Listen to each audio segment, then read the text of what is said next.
ஜெயம் TV நேயர்களுக்கு வணக்கம். மனிதனின் மறுபக்கத்தினுடன் உங்களை சந்திப்பதில் மகிழ்ச்சி. ஒவ்வொருத்தருடைய வாழ்க்கையிலும் ஒவ்வொரு திறமைகள் இருக்கும். அந்த திறமையை பதிவு செய்து தன்னுடைய வாழ்நாளை மக்களுக்கு வெளிக்கொண்டு வருவதற்கு நிறைய பேர் போராடுவாங்க. ஆனா இவரை பொறுத்தவரையில இவர் வந்த வழி அப்படின்னு சொல்லும் பொழுது ஒரு இயக்குனர் இமயத்தினுடைய மகனாக இவர் வெளியே வராங்க. அப்போ இவருக்கு கண்டிப்பா சினிமா துறை என்பது பல வாய்ப்புகளை கொடுப்பதற்கு ஒரு பொருத்தமான இடமாக இருக்கும். ஆனா அந்த பொருத்தமான இடம் எப்படி இருந்தது அப்படின்னா எல்லாருக்குமே தெரியல. இவருடைய ஆரம்ப காலகட்ட வாழ்க்கையை பார்த்தீங்கன்னா ரொம்ப திறமையான மனிதர் அப்படின்னு சொல்றதை விட ரொம்ப நல்லவர், ரொம்ப அருமையா பழகக்கூடியவர். இயக்குனர் இமயத்தினுடைய மகன் அப்படின்னு சொல்லி நிறைய பேர் பயப்படுவாங்க, விட்டு பேசுறதுக்கு கூட கோபப்படுவாரோ பழக மாட்டாரோ அப்படின்னு கூட எல்லாரும் யோசிக்கிறது. ஆனா அவர் மனோஜ் அவர்கள் அப்படி கிடையாது. பண்பா பழகக்கூடியவர், யாரா இருந்தாலுமே அன்பா பழகக்கூடியவர். எப்பவுமே பாரதி ராஜா அவர்கள் சொல்லுவாங்களாம், எல்லாரையும் சமனா மதிக்கணும் அப்படின்னு சொல்லுவாங்களாம். எல்லாருடைய திறமைகளையும் வைத்து அவரவர்களுக்கு ஒரு தனி இடம் கொடுப்பதை விட எல்லாரும் மனிதர்கள் அப்படின்ற அடிப்படையில பழகணும் அப்படின்னு சொல்லி கொடுப்பாங்களாம். அப்ப அதனால யாரு போய் பேசினாலும் மனோஜ் அவர்கள்ட்ட விரைவா அழகா பேசக்கூடிய ஒரு தன்மையான மனிதராகத்தான் மனோஜ் எப்பொழுதுமே இருந்தாரு. அதனால திரையுலகத்துல அவருடைய மறைவை யாராலுமே ஏற்றுக்கொள்ள முடியல. இந்த சிறிய வயதில் 48 வயது தான் நிரம்பி இருக்கு. இந்த வயதுல மனோஜ் அவர்களை எப்படி இந்த மரணம் எடுத்துக்கொண்டது அப்படின்னு இன்னும் அவருடைய குடும்பம் மாத்திரமல்ல, அவருடைய ரசிகர்கள், நண்பர்கள் எல்லாருமே இன்றளவும் மிகுந்த ஒரு வேதனையில தான் இருக்காங்க. மனோஜ் பாரதி ராஜா அவருடைய வாழ்க்கை அப்படின்னு சொல்லும் பொழுது அவருடைய சின்ன வயது எண்ணம் எப்படின்னா தான் ஒரு பெரிய இயக்குனரா வரணும் அப்படின்னு. ஏன்னா அவங்க அப்பா ஒரு பெரிய இயக்குனர் இல்லையா. ஆனா அப்பாவுடைய கனவு எப்படி இருந்ததுன்னா தன்னுடைய மகன் பெரிய நடிகனா வரணும் அப்படின்னு. அப்ப 2 பேருடைய கனவும் போட்டி போடும் பொழுது மனோஜ் அவர்களே சரி அப்பாவுக்காக விட்டு கொடுக்குறாரு. சரி நான் நடிகராவே வந்துடுறேன் அப்படின்னு சொல்றாரு. புளோரிடாவில போயிட்டு திரைப்படத்துறையினுடைய அனைத்து நுட்பங்களையும் கற்றுட்டு வராரு. இந்த கற்றல் நெறி இவருக்கு திரைத்துறையிலே மிகுந்த அளவு கை கொடுக்கும் அப்படின்னு நிறைய தொழில்நுட்பங்களை கற்றுட்டு வராங்க. இந்த சந்தர்ப்பத்துலதான் என்ன நடக்குதுன்னா தாஜ்மஹால் அப்படின்னு ஒரு திரைப்படத்தை எடுக்கணும்னு பாரதி ராஜா அவர்கள் முடிவு பண்றாங்க. தன்னுடைய மகனை ஹீரோவா அறிமுகப்படுத்துறாங்க. இந்த படத்துல AR ரஹ்மான் அவர்கள் இசை கொடுக்குறாங்க. வைரமுத்து அவர்கள் பாடலுக்கெல்லாம் ரொம்ப அழகா வரி கொடுத்திருந்தாங்க. இந்த படத்தினுடைய கதை வெளிவரும் பொழுது திரைப்படம் பெரிய அளவு பேசப்படவில்லை. ஆனாலும் பாடல்கள் இன்றளவும் மக்களுடைய மனதிலே இருக்கிறது.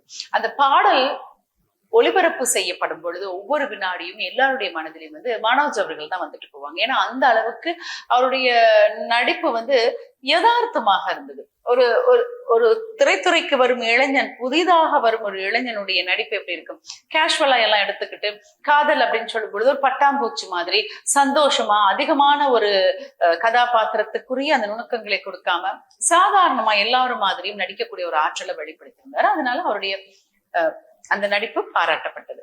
அதுக்கப்புறம் நிறைய திரைப்படங்கள் நடிக்க ஆரம்பிச்சாங்க. சில திரைப்படங்கள்ல சின்ன கதாபாத்திரம் கொடுத்திருந்தாலும் நிறைவா செய்திருந்தாங்க. ரொம்ப அழகான கதாபாத்திரம் அப்படின்னு சொல்றது, அருமையான பாடல்கள், எல்லாருக்குமே ஞாபகத்துல பதிவு செய்யப்பட்ட பாடல்கள் நிறைய இருக்கிறது. பாரதி ராஜா அவர்கள் கடல் பூக்கள் அப்படின்னு ஒரு படம் எடுத்திருக்காங்க. இந்த படத்துல நம்ம மனோஜ் அவர்கள் நடிக்க வச்சிருக்காங்க. அப்ப அவருக்கு பாத்தீங்கன்னா கிட்டத்தட்ட 12 முழம் பெரிய வேஷ்டியை கொடுத்திருக்காங்க. அவர் அதை கட்டிட்டு அவரால் நடக்கவும் முடியலையா, நடிக்கவும் முடியலையா. இது என்ன காஸ்டியூம் அப்படின்னு கொஞ்சம் சத்தமா பேசணும்னு பாரதி ராஜா அவர்கள் அவருக்கு ஒரு கோவம் வந்துருச்சு. என்ன ஒரு வேஷ்டியை கூட உங்களால கட்டி நடிக்க முடியலையா அப்படின்னு மகன் மேல கோவப்படுறாரு. அப்போ மனோஜ் அவர்களுக்கு கோவம் வந்துருச்சு. எல்லாருடைய கதாபாத்திரங்களும் ஒவ்வொரு விதமான ட்ரெஸ் இருக்கும். அது அவங்க எப்படி ஏற்றுக்கொள்றாங்க அப்படின்றத பொறுத்து எனக்கு இதை உடுத்திட்டு நடிக்கவே முடியாது அப்படின்னு சொல்லிட்டாராம். அப்பாவுக்கு மகனுக்கும் பெரிய ஒரு சண்டையே நடந்து அன்னைக்கு பாரதி ராஜா அவர்கள் படமே நீங்க நடிக்க வேண்டாம், இந்த இடத்த விட்டு போயிடுங்க அப்படின்னு மகனை திட்டி அனுப்பிடுறாரு. இவரும் ரொம்ப கோபமா போயிட்டு இருந்துடுறாங்க. அதற்கு பிறகு அந்த படத்தினுடைய மற்ற படக்குழுவினர் எல்லாரும் சேர்ந்து அப்பாவையும் மகனையும் சமாதானப்படுத்தி அடுத்த நாள் மனோஜ் அவர்களை ஷூட்டுக்கு வர சொல்லி அழைக்கிறாங்க. இதெல்லாம் அவருடைய நினைவுல பதிவு செய்யப்பட்ட பல நிகழ்வுகள். இது மாதிரி நிறைய விடயங்கள் இருக்குது. தன்னுடைய அப்பாவோட சேர்ந்து பயணித்த காலங்கள் பொன்னான காலங்கள்.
குளிச்சு அனுப்பி வச்ச கொரட்டாத்து தண்ணியில ஏந்தி அம்மா கறி சமைச்சீங்க.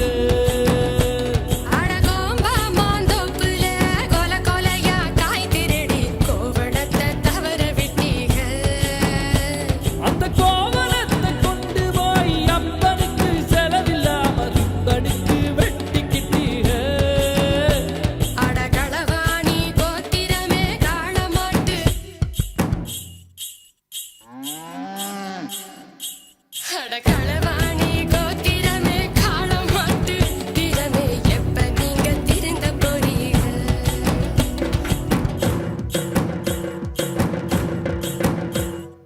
திருப்பாச்சி அருவாள தீட்டிக்கிட்டு வாடா வாடா நிக்கம் வந்த பிள்ளைன்னு தெரிய வைக்கும் வாடா வாடா.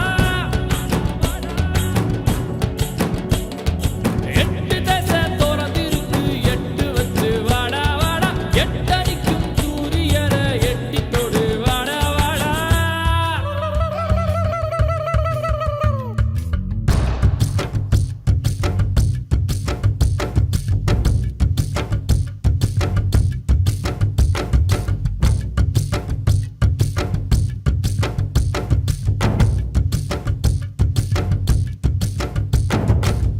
Hawa hawa yele hawa.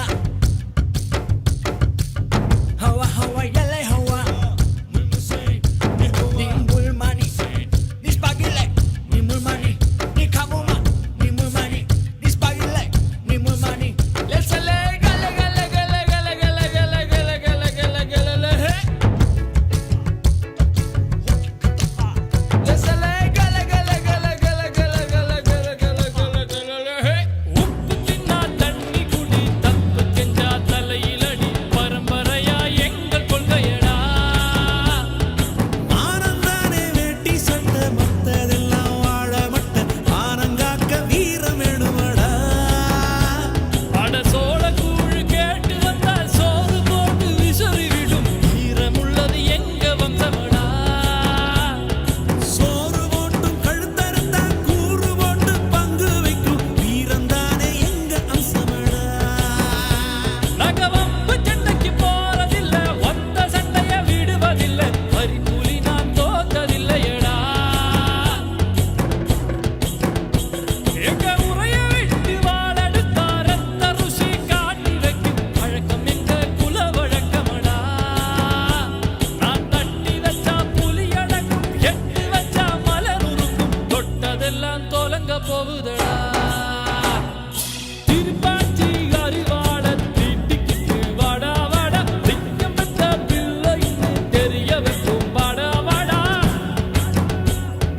எட்டு தசை திறந்திருக்கு எட்டு வச்சு வாடா வாடா எட்டடிக்கும் சூரியனை எட்டி தொடு வாடா வாடா. போதானே நம்ம ஜாதி பொழுதுபோக்கு வாடா வாடா பூவெல்லாம் நம்ம ஊரு புலிநகமா மாறும் வாடா. வெள்ளாட்டி கூட்டம் வெளியே சொந்த ஆளுகளை உள்ளாவியில் போட்டு வெளுத்து கட்டி வாடா வாடா.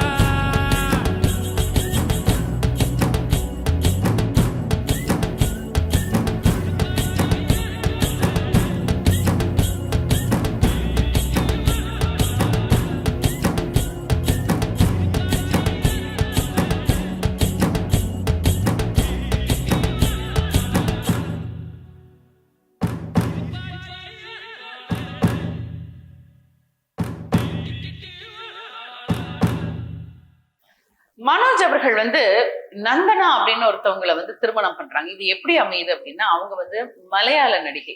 இவருடைய காதல் எப்படி மலர்ந்ததுன்னா திரைத்துறையில தான் மலர்ந்தது அப்படின்னு சொல்லலாம். பார்த்த உடனே காதல், இந்த படத்துல வருமே பார்த்த உடனே காதல், ஒரு பார்வையிலே காதல், அந்த மாதிரி. அப்போ இவருக்குள்ள ஒரு காதல் வந்தது. அப்போ இவங்களதான் தன்னுடைய மனைவியா வந்து வாழ்நாள் முழுக்க எடுத்துட்டு போகணும் அப்படின்ற ஒரு மகிழ்ச்சியோட தன்னுடைய காதலை எப்படி சொல்லலாம்னு ஒரு தடுமாற்றம், ஒரு பதட்டம் அவருக்கு இருக்கு. அப்போ நந்தனா கிட்ட வந்து எப்பவுமே வந்து போன்ல வந்து மெசேஜ் தான் பண்ணுவாங்களாம். அப்ப நந்தனா அவர்களே யோசிப்பாங்களாம், ஏன் ஒரு மெசேஜ் பண்றாரு, போன்ல பேசணும் அப்படின்னு எப்பொழுதுமே அவருக்கு என்ன ஆதா அப்படின்னு யோசிக்கும் பொழுது என்ன அப்படின்னு பார்த்தா அவருக்கு வந்து அந்த சமயத்துல எஸ்டிடி இருக்கு இல்லையா அவருடைய போன்ல. அப்ப அப்ப தொடர்ந்து SMS தான் அனுப்பிட்டு இருப்பாங்களாம். அதுக்கப்புறம் STD போட்டு கொடுத்த பிறகு பேச ஆரம்பிக்கிறாங்க. பேச ஆரம்பிச்சோன்னா அவர் முதல் சொன்ன விஷயம் என்னன்னா, உங்களை கல்யாணம் பண்ணிக்கணும்னு ஆசைப்படுறேன் அப்படின்னு சொல்லியிருக்காங்க. காதலை வெளிப்படுத்துவதற்கு முன்னாடியே கல்யாணத்துக்கு நேரடியா போயிட்டாங்க. காதலிச்சு சும்மா காலத்தை அதிகமாக எடுத்து செல்வதை விட திருமணத்திலேயே முடிச்சுக்கலாம் அப்படின்னு முடிவு பண்ணா நந்தனா அவர்களும் சரின்னு சொல்லி காதல் வந்து கை கொடுது திருமணத்துல. பாரதி ராஜா அவர்களுக்கு ஆரம்பத்துல பெரிய அளவு ஈடுபாடு இருக்கல. ஆனால் நந்தனா அவர்கள் தன்னுடைய வீட்டுக்கு மருமகளா வந்த பிறகு அவங்களுடைய குணம், அவர்கள் பழகிய விதம், தன்னுடைய மகனை அவர்கள் பார்த்து பார்த்து செதுக்கிய விதம், இதையெல்லாம் அவருக்கு பார்த்தோன்னா ரொம்ப சந்தோஷமா இருந்தது. ரொம்ப அருமையான ஒரு மருமகள் எனக்கு கிடைச்சிருக்காங்க அப்படின்னு அவங்களே நிறைய இடத்துல பதிவு செய்திருக்காங்க. மனோஜ் அவர்களும் என்னுடைய வாழ்க்கையில் என்னுடைய மனைவிதான் எனக்கு ஒரு பெரிய பக்கப்பலம் அப்படின்றதையும் அவங்க நிறைய இடத்துல பதிவு செய்திருக்காங்க.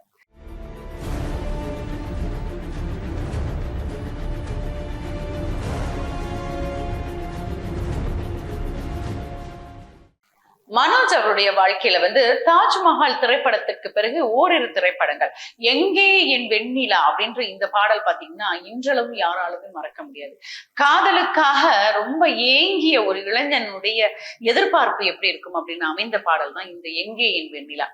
இதே நேரத்துல பாத்தீங்கன்னா நம்ம தாஜ்மஹால் திரைப்படத்துல கூட மனோஜ் அவர்கள் ஒரு பாடல் பாடிருக்காங்க. எப்படின்னா மனோஜ் அவர்கள் வந்து அழகா பாடுவாங்களாம். சின்ன வயதிலே வந்து இசை மூலமாக பயிற்சியும் எடுத்திருக்காங்க. அதற்கு பிறகு பாத்தீங்கன்னா வாத்திய கருவிகளையும் ரொம்ப அழகா வாசிப்பதற்கு பயிற்சியும் எடுத்திருக்காங்க.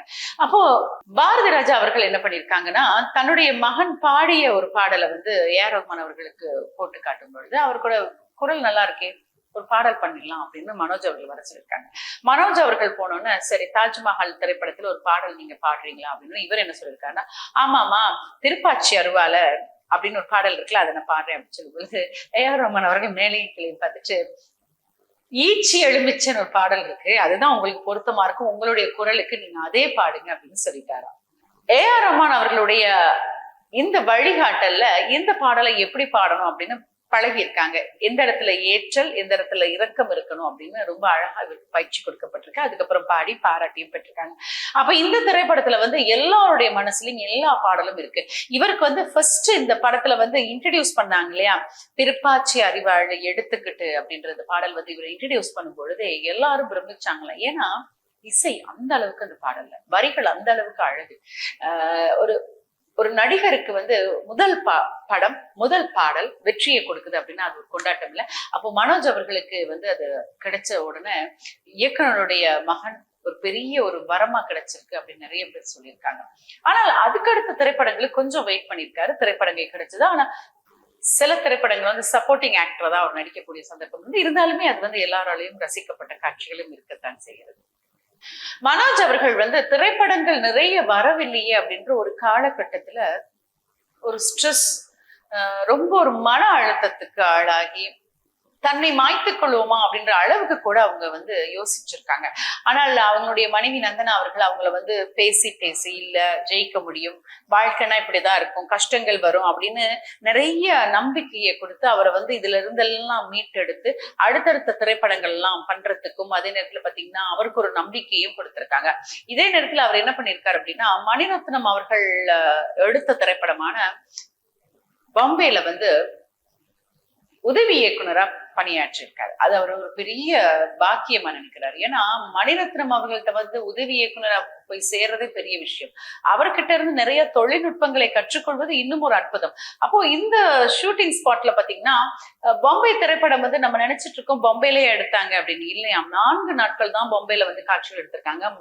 முழு திரைப்படமும் சென்னையில வந்து ஒரு குறிப்பிட்ட இடத்துல வந்து பாம்பே மாதிரி செட்டு போட்டு படம் எடுத்திருக்காங்க. அப்போ உதவி இயக்குனருக்கு நிறைய வேலைகள் இருக்குமா.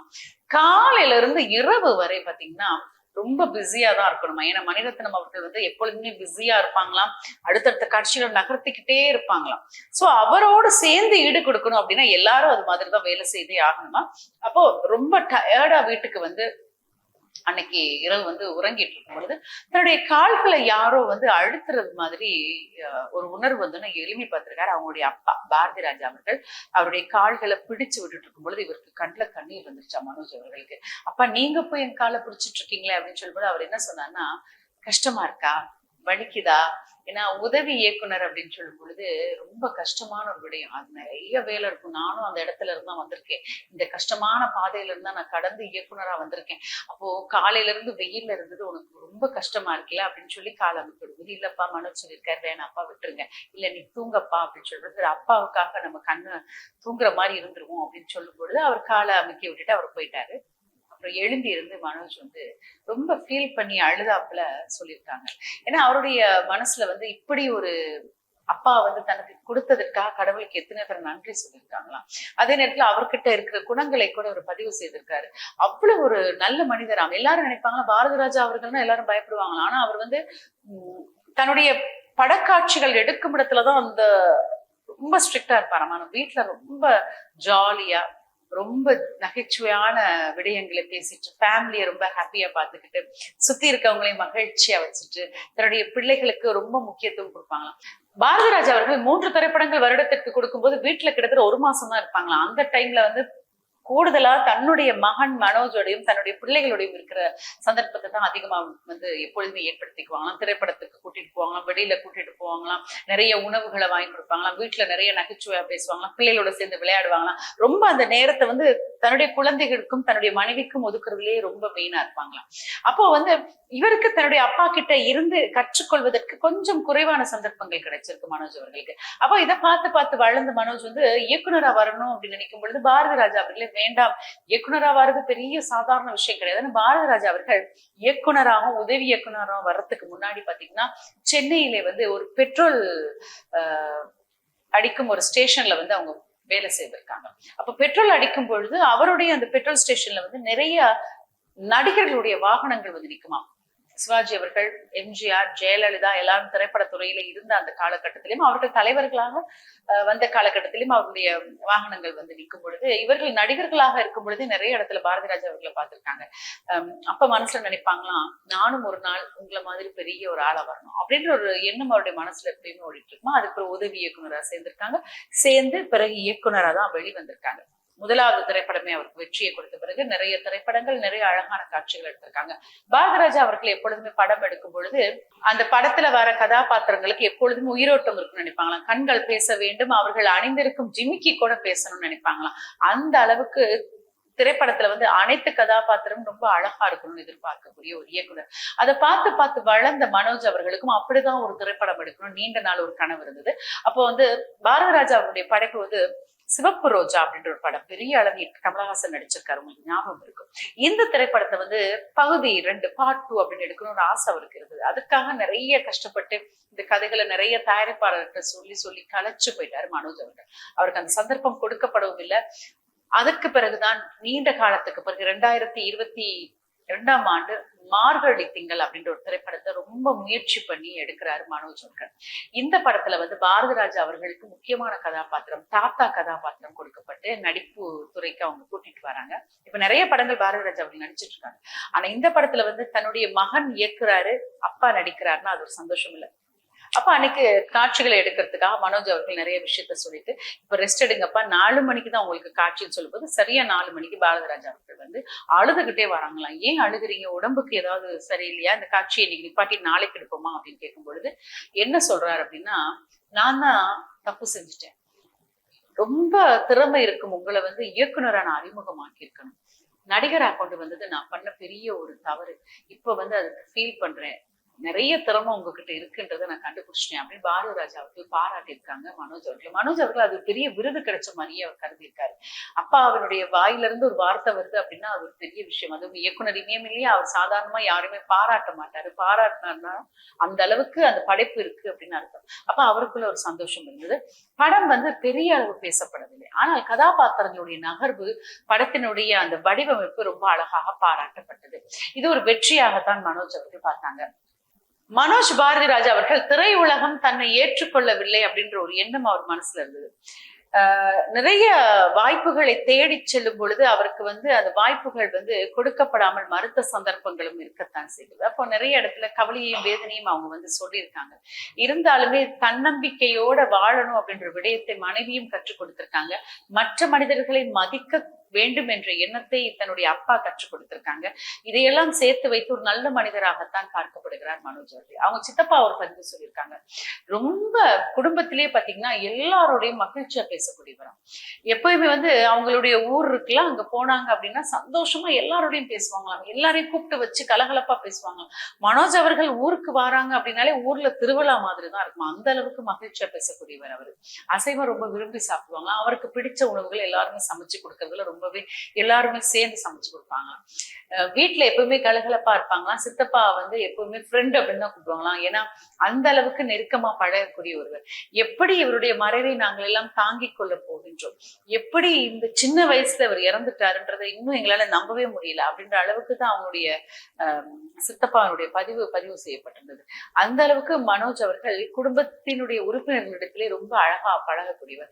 இளையராஜா ஃபேமிலியோட பாத்தீங்கன்னா பாரதி ராஜா அவர்களுக்கு மிகுந்த ஒரு நெருக்கம் இருந்தது. ஏன்னா இசைத்துறையிலே இளையராஜா அவர்கள் பயணம் செய்ய பாரதி ராஜா அவர்களுடைய படம் சூப்பர் ஹிட்டே நிறைய படங்கள் கொடுத்திருக்கு. அப்ப இளையராஜா அவருடைய ஃபேமிலியும் ரொம்ப நெருக்கமான ஒரு பழக்கம் மனோஜ் அவர்களுக்கு இருக்கு. அவருடைய மகன்களுடையும் நல்ல நட்பா பழகக்கூடிய ஒரு மனிதராகத்தான் மனோஜ் அவர்கள் பார்க்கப்படுகிறாங்க. அதனால மனோஜ் அவர்கள் வந்து திரையுலகமே அவருடைய மரணத்தை ஏற்றுக்கொள்ள முடியாத அளவிலே நின்று யோசித்த நிமிடமும் இருக்கத்தான் செய்கிறார். மனோஜ் அவர்கள் 1976 செப்டம்பர் 11 பிறந்தவர்கள் அப்படின்றது எல்லாருக்கும் தெரியும். தமிழ்நாட்டுல தேனி அப்படின்ற ஒரு இடத்துல பிறந்திருக்காங்க. 8 வயது இருக்கும் பொழுது என்ன பண்ணுவாங்கன்னா, ரொம்ப அழகா கீபோர்ட் வந்து வாசிக்க கூடியவங்க. அதே நேரத்துல வந்து கிட்டார் கூட பழகிருக்காங்க. அந்த காலகட்டத்துல சில கதாபாத்திரங்களை திரைத்துறைக்கு வந்து ரொம்ப அழகா கொடுத்திருக்காங்க. வாய்மை, ஈஸ்வரன், மகாநாடு, விருமன் அப்படின்லாம் திரைப்படங்கள் அவங்க வந்து கொடுத்திருக்காங்க. அதே நேரத்துல பாத்தீங்கன்னா ஒரு வெப் சீரியல் கூட கொடுத்திருக்காங்க, அதாவது ஸ்னேக் அண்ட் லேடர்ஸ் அப்படின்னு ஒரு வெப் சீரிஸ், அது கூட ரொம்ப அழகா நடிச்சு கொடுத்திருக்காங்க. அவங்களுக்கு வந்து 2 மகள்கள் இருக்காங்க. அப்பாவினுடைய பாசத்தில் அவர்கள் எப்பொழுதுமே ரொம்ப நல்ல செல்ல குழந்தைகளாக வளர்க்கப்பட்டிருக்காங்க அப்படின்றத பார்க்கக்கூடியதா இருக்கு. தாஜ்மஹால், சமுத்திரம், அல்லி அர்ஜுனா, வருஷமெல்லாம் வசந்தம் அப்படின்ற திரைப்படங்கள்ல ரொம்ப அழகா நடிச்சு கொடுத்திருந்தார் மனோஜ் அவர்கள். இன்றளவும் அந்த திரைப்படங்களை பார்க்கும் பொழுது அவரை யாராலுமே மறக்க முடியாது அப்படின்ற எண்ணம் இன்னைக்கும் எல்லாரிடத்திலும் இருக்கத்தான் செய்கிறது. மனிதனின் மறுபக்கத்தில் மனோஜ் அவர்களுடன் நினைவுகளோடு பயணிப்போம் என்ற ஒரு திருப்தியில் மீண்டும் மற்றும் நிகழ்ச்சியும் அனைவரையும் சந்திக்கும் வரை விடைபெற்றுக் கொள்கிறார் ராம்குமார். நன்றி.